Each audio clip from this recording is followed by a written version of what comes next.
welcome to another episode of the Cat Lady channel. My name is Andrea, also known as the Cat Lady. That's 2 T's, C-A-T-T, C-A-T-T, which stands for Craft All the Things.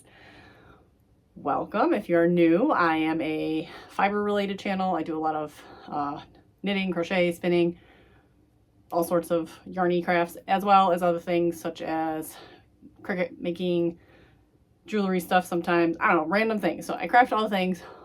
Cosplay stuff, we do a lot of family outings with like Comic-Con, so we try to make parts of our costumes and whatever. So that is what I do, but I am primarily knit crochet. Right now I'm just crocheting all the things, which works with that, to crochet all the things. And I live in Michigan. We just got 2 new kittens.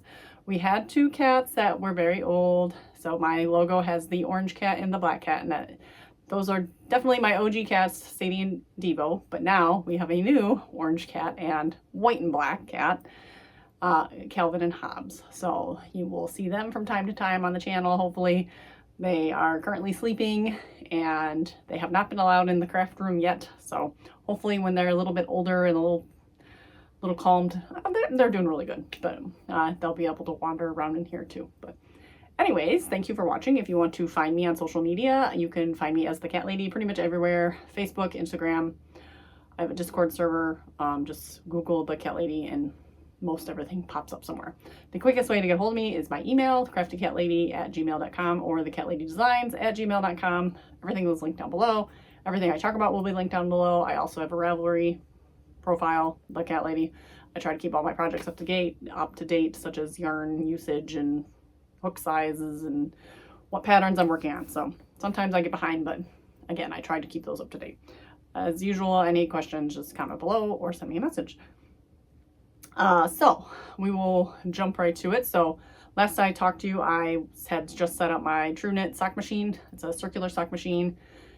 I had an Erlbacher Speedster that I did enjoy using, but it was very tricky at times sometimes, and like it was a challenge. So I sold it and I bought this Tru-Knit, which it's the same machine, but it's like supposed to be engineered better to work smoother and just be a better quality machine. So I have not used it yet, but it is set up. When I unboxed it, which the unboxing video will go out this week, probably today. By the time this post, I record through the week and then post on Fridays. It'll, take this aside. The video will be here by Friday for sure, so check it out. I just unboxed the video, but when I was unboxing the machine, she has a series of like, you can get personalization on some of the parts. Well, it was wrong. It said the Cat Lady as in regular cat, not misspelled with 2 T's, which of course is not right. And I sent her the right spelling, but it's a easy mistake, super easy mistake. Well, she sent me all the new pieces. And so I got my new pieces with the right engraving on there. So this is a crescent tool. I got a set of heel forks. There's 4 of them. I don't know if you can see there. We got a personalized row counter and the buckle that goes on the bottom that holds your weights. So that's really fun. So those are all done correctly. So she sent a box of all the new pieces and then sent a label for me to send all the old ones back to her. So it was a very smooth, fast transaction. So really good customer service, which she also runs the CSM supplies, which is where I've gotten some of my yarn, my cones of yarn, and it's always been really good service. So definitely happy with that. Oh, and speaking of cones of yarn, so when I ordered the machine, it came with a full cone of yarn. Well, it came with a color I already had. It came with the color that made these socks. And this is the second pair of socks I've made for me in this color. So like, I really just didn't want another color. So Andy the Knittress is, or traded with me. So I finally just sent hers out today, but she sent me, almost a full cone of this. It's neon green. And then like 100 grams of this fireworks. So I'm very excited to be able to play with some new colors. I still have like half the cone left of this other pink color. So it's not like, I really didn't want a whole another cone of it. And she took the sample sock because she's like, oh, I'm using it for my shop windows. So I'm like, perfect. So, because I didn't really need, the machine came with a sample sock that you're kind of supposed to like make a match, but I don't want to deal with that. So I hear running. I am crying. So I will be right back. it's summertime, kids are home, there's always something. So video game kerfuffle going on, but hopefully no more interruptions. I only got one thing to show, and if you're not new, you know what that is, because I've been working on this pretty regularly for the last week, and I need to stop saying I'm going to finish things by certain times, because that never happens. So I'm like, oh, I'm going to finish that Disperse Shawl by the weekend. No, it really didn't happen, and I actually didn't get that far. So let's see. I'm on the 3rd skein, so it is getting very big. I don't know how I feel. I don't hate it, but I don't know how I feel. I'm kind of like on the fence, but I think I'm just going with it. So the 3rd skein, the color runs are too long compared to skein 1 and 2. So you basically, every time you come to this, come to a run of color, you make a little puff. And so this was the 1st skein, was kind of the lighter red, pinkish, still red, but very lighter. Then it got a little darker in this midsection here. And then the 3rd section, it got too long. So as you can see, I'm kind of like spreading it out a little bit. So I do a stitch and then get to the really dark part and then do another stitch or two of the light part again. And it kind of just gives it this spread look.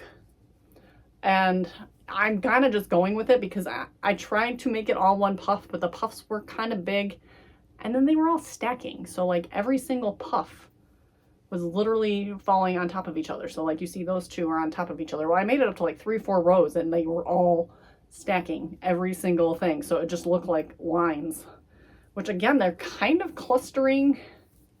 You can see they're kind of clustering. They're like all in these, like, they start to break up here again. So I mean, hopefully as each row gets longer, so, but it's weird. They're kind of clustering, you can see, like in stripes, but it was like worse. So I ended up doing this route. So holding it up, and it's hard to tell because the section is so short. So last you saw, this is where I ended skein 2. So it's only been a couple inches. So let's hold it up this way. So it's definitely getting darker. And again, by the time I'm like wearing it, is it really gonna be, yeah, no, I mean, it's not even gonna be like obvious or anything at this point. I do hope, again, these tails need to get a little longer. It's getting a little bulky, but again, it's stiff. It needs to be blocked, loosened up a bit. I mean, by the time I get to the ending, it's gonna be kind of like, it's not gonna be super noticeable anyways. It's still kind of a fun looking shawl. I'm just gonna keep going with it at this point. Stop. Alarm going off. So always something. So this is the Disperse Shawl by Carissa Browning. It is a test crochet project that I'm working on. So I'm going to keep working on this. I am not working on anything else until this is done, which is terrible, but it's like mentally I can't. I have to finish it. It's not due till August, but I just want it done now. Like, I'm enjoying the process and I like working on it, but it needs to be done.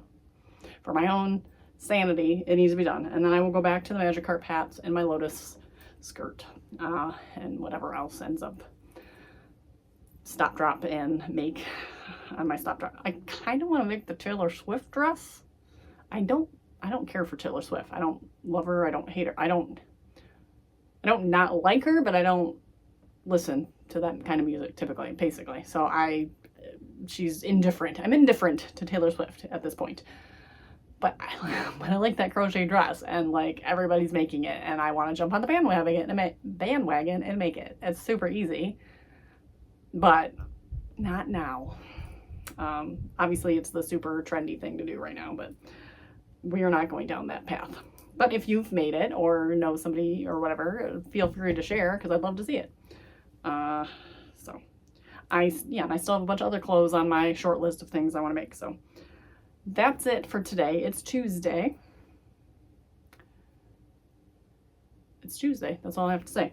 So we shall see how far I get with this. I have 60 grams left. So I am a little over halfway, or I have a little more than half of a skein left. Does that make sense? So I'm chipping away. So I'm going to work on that some more and I'm going to go because I'm being summoned. Hey guys, I am back with a update. It is Thursday and I finished it. It's done. So last you saw, it was here. So that was it. That was all that was left. And this is all the yarn that was left. So I just had one little strip left that definitely wasn't going to make it through another row. So very good yarn usage. And then I had one little bit that, oh, is it in here? No. I had one little bit that I had cut off at the beginning because they recommended starting like right after a color.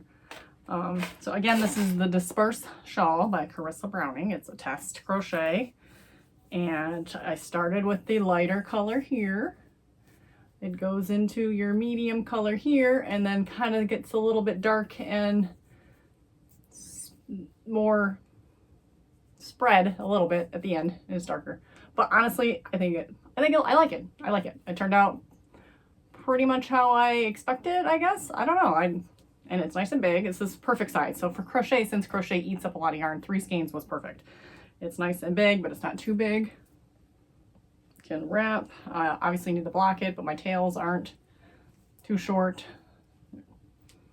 So, but I like it. I think it's really cool. I think it looks really, really fun. And again, you can kind of see the light to dark as I wear it. So, I mean, I don't think anyone is going to obviously notice that, but I don't know. I like it. So that is done. I am very, very happy for it to be done. So I still need to weave in some ends. Honestly, the only ends are the change of the skeins. So this one and this one, and of course the first and the end. So that's not going to be bad.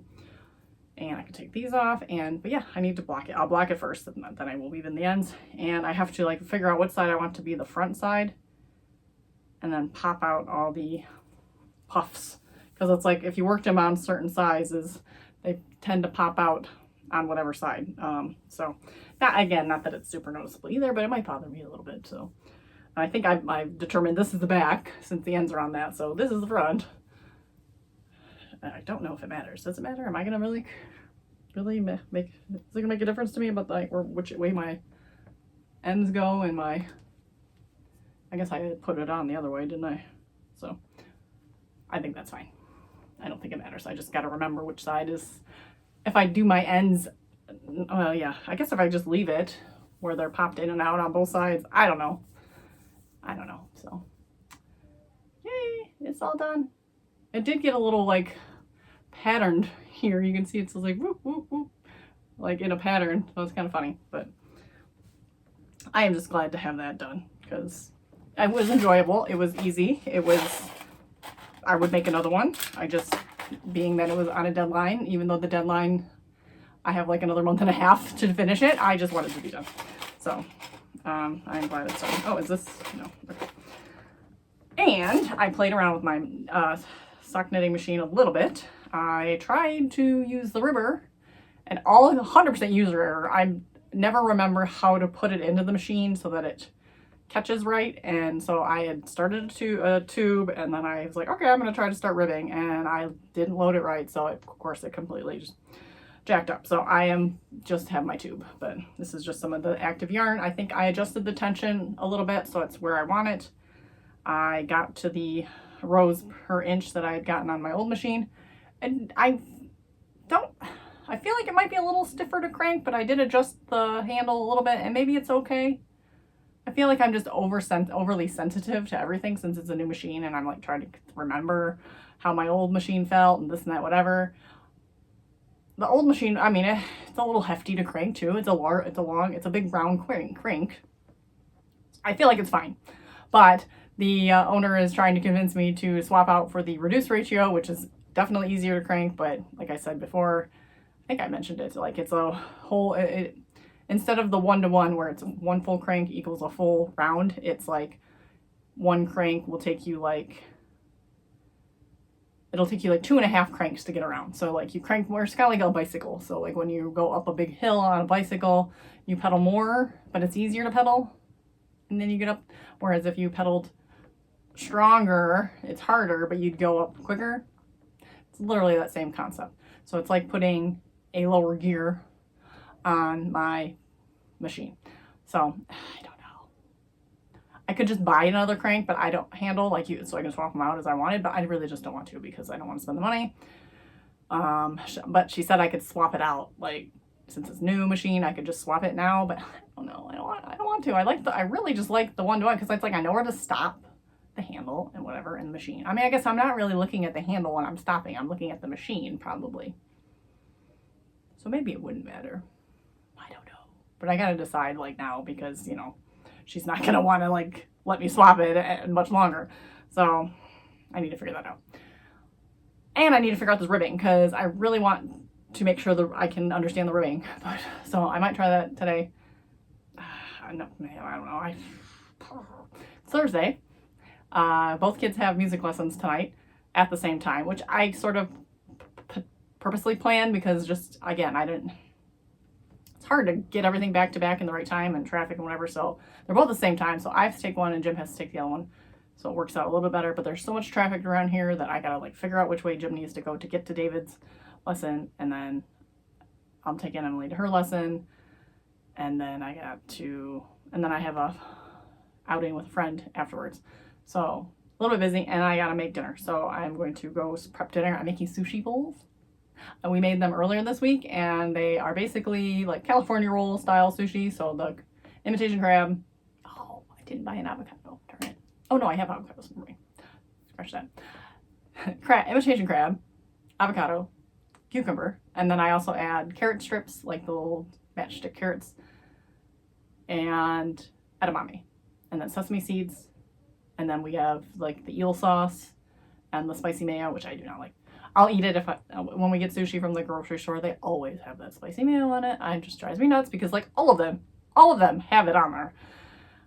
I prefer the eel sauce, which is like a brown sauce. It's like a soy sauce with like sugar and stuff in it. It's a sweeter sauce. So I got the eel sauce for me. Got Jim the spicy mayo. But then you put the rice in the bottom, you layer all those toppings, and then you put the sauce on it. It was really good. And we ate them like Monday or Tuesday. And then I still have all the ingredients except for the crab. So I just went to the store and bought another thing of crab and gonna make it again. And we can, if we plan it right, we can make 4 bowls. We only made 3, but if I divvy out if I pre-make them, we'll make sure we get 4 bowls so that because Jim took the 3rd one for lunch yesterday. So I think was it yesterday? I don't even know. I don't even know anymore. So I'm wearing my kitty cat cutout earrings that I made on the Cricut. So, I'm also wearing my tassel from my tassel necklace from Ava O'Brien, which I used the Cordsmith I-cord maker to make the I-cord and then just did the tassel according to the directions of the pattern. But I obviously used the pattern to determine the length and everything. So that is what I'm wearing. I will probably pop back in tomorrow just to see what I've been up to. If I get to my machine tomorrow, maybe it's already 3 o'clock in the afternoon. So if I maybe record a little bit later, we'll see. See if I can play with my machine a little bit. See if I pull out my Lotus skirt or Magic Carps. Maybe Magic Carp. I really want to, I don't know. I really want to get to the Lotus skirt because I really want it to be done so I can wear it. But I mean, I guess the hats really don't need to be done until like winter. They're not going to wear them this summer. So if I like put the hats off a little bit longer until like end of summer. So like if I focus on my Lotus skirt, then do the hats, or like bring the hats like when I'm out and about, since they're pretty small bits and pieces to make. Maybe I'll do that. So see if I can I gotta figure out where I left off on my Lotus skirt because I just don't remember where I was. So I think I'll pull that out and just take a look at it. So I will pop back in tomorrow for our final wrap up and I will talk to you then. Hey guys, I never ended up recording a snippet on Friday. I never got the episode uploaded on Friday, so here we are, it's Monday. I just figured I would put in a quick little, hope everyone had a good weekend, hope everyone has a good week, and I hope you get to craft all the things. We'll see you on Friday, hopefully.